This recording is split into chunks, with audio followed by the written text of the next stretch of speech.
In a world full of glass slabs, it's refreshing to see some candy bars, flip phones, and physical buttons.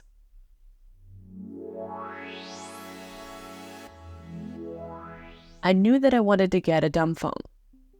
What I didn't know is how many different types of dumb phones there are. Broadly speaking, there are two different kinds of dumb phones: feature phones and minimalist phones, like the Light Phone 2, for example. I knew that I wasn't ready for a minimalist phone at the beginning, especially because I was still addicted to my smartphone quite deeply, so I chose to go down the feature phone route. What is a feature phone? Well, feature phones are not smartphones, but they do have applications that kind of fill in the void of a smartphone.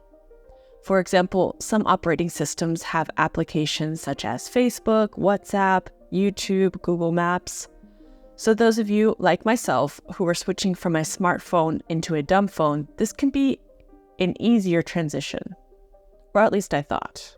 When choosing a feature phone, you'll notice that there is an array of different operating systems, different manufacturers, different styles.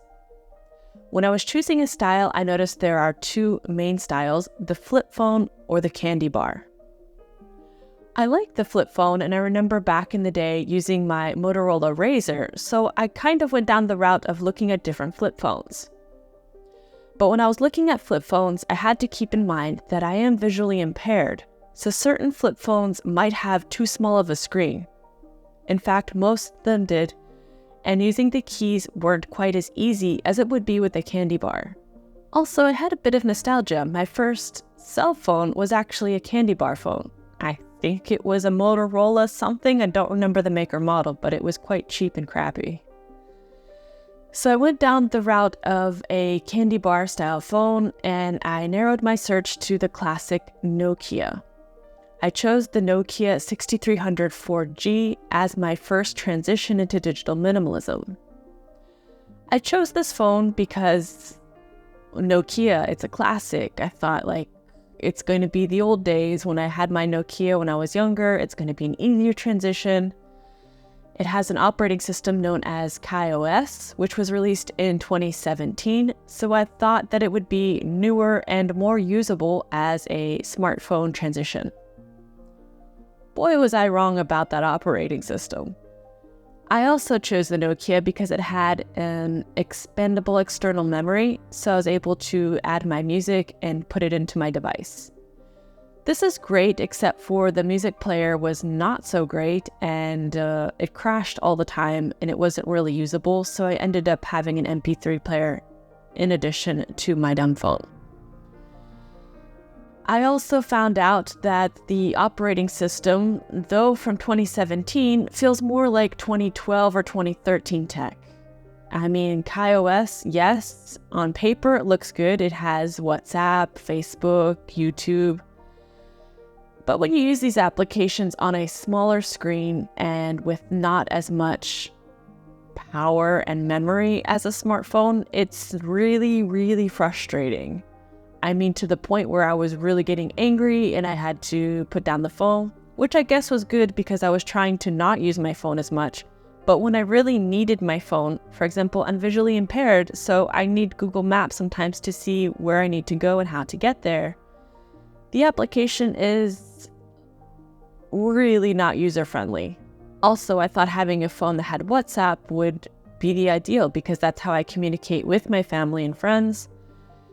And unfortunately, since there is no dark mode feature, I couldn't see any of my messages. It was in the classic white background, black text, and when I received messages on WhatsApp, I couldn't read them. I couldn't open certain links or see any photos. It was more frustrating than actually helpful, and I had to remove my SIM card and add WhatsApp to my companion device, which is my Box Palma. Speaking of accessibility, I find this is the worst feature of KaiOS feature phones. I have a BlackBerry Torch from 2010, and it has more accessibility options than the Nokia 6300 4G. For example, it does have contrast colors, which is great if you want to write text, but again, it's contrasting colors. So those menus that are in a dark background get switched to a white background. And I can't see to navigate to the app that I need to use in the dark version, so it kind of defeats the purpose. And overall, it just hurt my eyes 10 times more than my smartphone did, so I only use my feature phones when I absolutely have to. So this comes into one of the use cases. What is a feature phone used for? In my experience, feature phones are great for people who don't have a social media addiction and just want to make calls and text and maybe have the occasional web browsing, but not a user-friendly experience. And those of us who need a phone when we're out and about or doing certain activities. For example, I recently invested into a feature phone that is a more rugged style feature phone. So this is a Crosscall S4 core.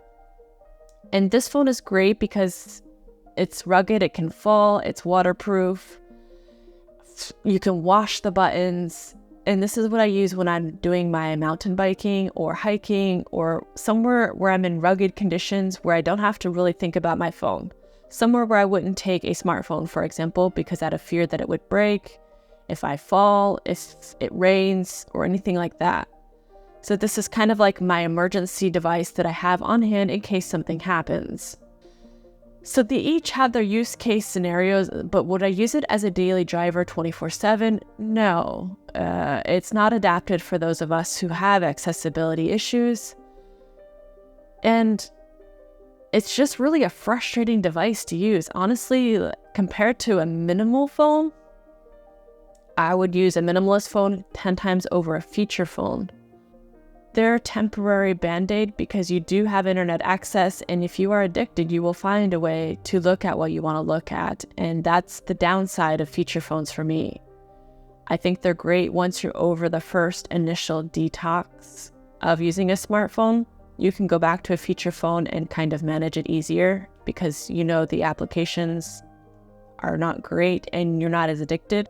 But if you're first transitioning into digital minimalism, I wouldn't really recommend a feature phone unless you can really have strong willpower, which I did not, to be honest. And I ended up going to a full minimalist phone for that reason. I hope this video was a little bit more insightful of what feature phones are and their use cases. And thanks for watching. See you soon.